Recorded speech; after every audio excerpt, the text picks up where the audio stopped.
Hey, Isabella. I'm really excited to dive into today's topic. It's something that it's so profound and often incredibly confusing for so many people. We're talking about trauma bonding. Oh, Sophia, I'm so glad we are. It's a term I hear a lot, but I feel like its true depth, the real impact, isn't always fully understood. What exactly is it, and why is it like such a powerful attachment? That's a brilliant question to start with. So, in its essence, trauma bonding is this really intense emotional attachment that develops between an abuser and their victim. It's not like a healthy bond. It's born out of cycles of abuse, of devaluation, but also, and this is key, unpredictable positive reinforcement. It helps explain why people, they find it so incredibly difficult to leave, even when they know the harm that's being inflicted. Wow. So it's not just the abuse, it's that mix, that push-pull that makes it so sticky, right? It sounds almost like a psychological trap. Absolutely, Isabella. That mix you mentioned, that's a core mechanism. It's called intermittent reinforcement. Imagine like these unpredictable patterns where abuse is interspersed with periods of kindness, affection, even remorse from the abuser. And when the victim receives a kind gesture after all that abuse, their brain, it releases dopamine. It's like an addiction, really. They crave that feeling again. It reinforces that hope that things will improve. It's incredibly powerful, and it's so hard to break. That makes so much sense. The dopamine hit. It's like a drug, right? But beyond that, what about the power dynamics? I imagine that plays a huge role in why someone feels so trapped. Oh, absolutely. That's another cornerstone. Trauma bonds are built on significant power imbalances. The abuser, they maintain control through all sorts of tactics: threats, manipulation, gaslighting, shaming, and isolation. This leaves the victim feeling like stuck, powerless, and often dependent on the abuser for, well, everything. Basic necessities, emotional validation. It's all part of that control web. And it's really, really hard to see your way out when you're in it. So they lose their sense of agency, their ability to feel like they can make their own choices. That's so sad. And I've heard about something called the fawn response in trauma. How does that fit in? Ah, the fawn response, yes. In the face of ongoing threat, a victim's nervous system can activate this fawn response. They might attempt to please the abuser to ensure their survival, and that inadvertently reinforces the bond. The intense feelings in these relationships, they originate from survival instincts, not from genuine safety or connection. It's not love. It's a desperate need to survive. And this constant criticism, the belittlement, the manipulation, it severely diminishes a victim's self-worth. They internalize the abuser's accusations, start believing they are in fact to blame for the abuse. It's like their identity just gets totally eroded. And I imagine they must feel so conflicted too, like loving the person and hating the behavior all at once. Exactly, Isabella. That's totally what we call cognitive dissonance. People feel this intense internal conflict, right? Seeing their abuser as both loving and incredibly harmful, all at once. It just makes leaving feel impossible. And abusers are pros at isolating their victims, cranking up that dependency. Yeah, like no one around to give you a straight-up reality check. And the fear of being alone or totally broke if they leave, that must be huge, right? Absolutely. Fear and dependency are massive pieces of this whole puzzle, totally part of the trap. Spotting trauma bonding is tough, but some big red flags are feeling super attached, even when you're getting hurt, making excuses for the abuse, feeling unable to leave, and basically losing your sense of self, all mixed up with the abuser. Whoa, those are some super clear markers. And you mentioned stages earlier. Is there like a usual way these kinds of bonds develop? Totally. There are pretty distinct stages. It often starts with love bombing, then building trust and dependency. After that, you get the criticism, devaluation, and gaslighting.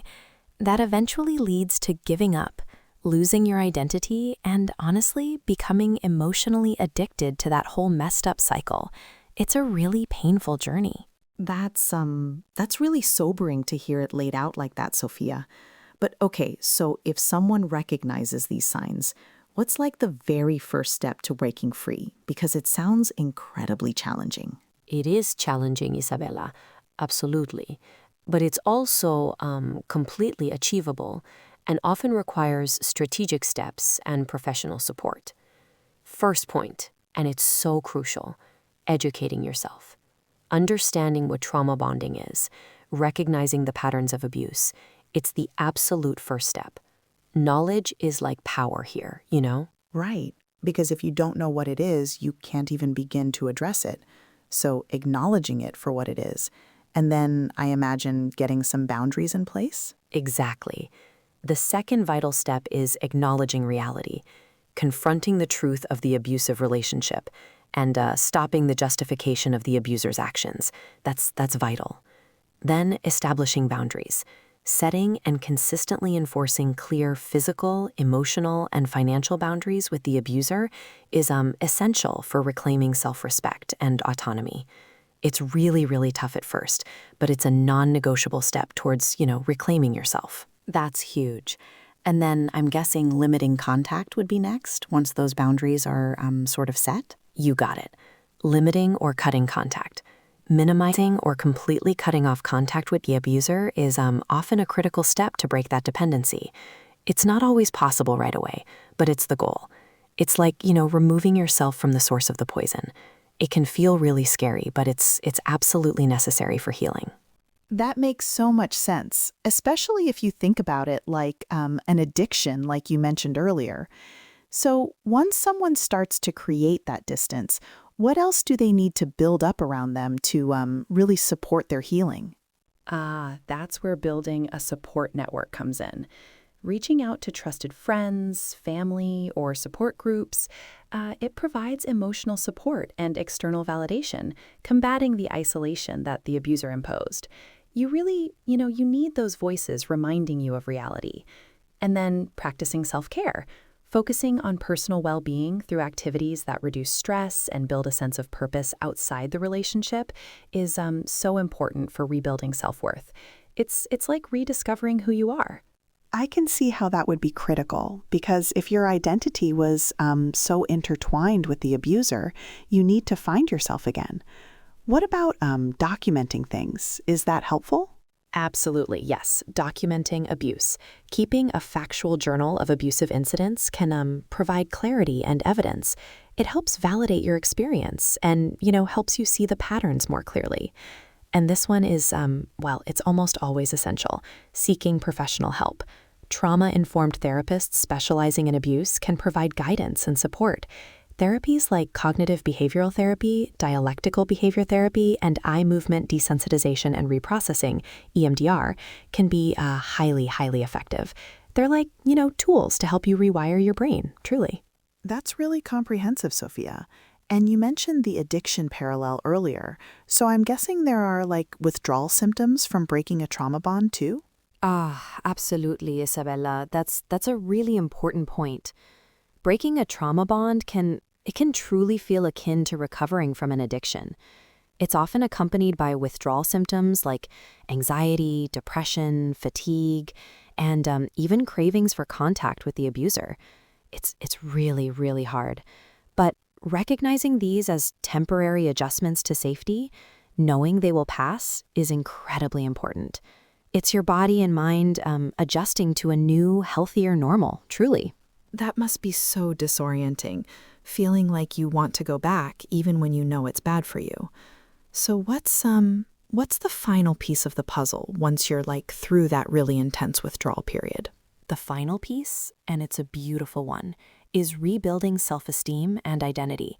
This involves focusing on challenging those negative beliefs that were instilled by the abuser, reframing your thoughts about yourself and your experiences, reconnecting with old hobbies, finding new interests, setting personal goals. It all helps rebuild an identity outside of that abusive dynamic. It's about rediscovering who you are, separate from that harmful relationship. You start to see your worth again, you know?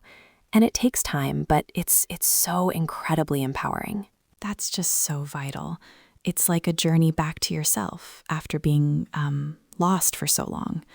Sophia, thank you so much for breaking this down so clearly. It's such an important topic, and you've made it really understandable and given real hope for healing. My pleasure, Isabella. It's a conversation that needs to happen, and I'm just so glad we could share it. There is hope. Always. Always.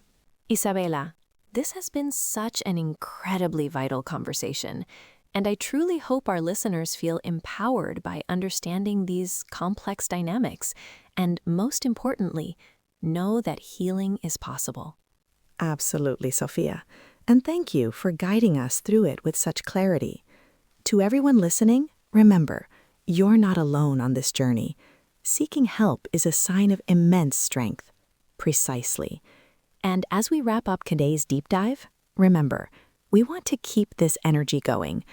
Drop a comment, share with a friend, and give us a follow on our socials for your daily inspiration. Whether you're watching the YouTube calming visuals to unwind or listening on the go, we're so glad you're here. Check out goodlifeguide.org for more tools. Thank you for being such a supportive community. Yes, your engagement truly makes a difference. We appreciate you all so much. Take care, everyone. See you in the next one.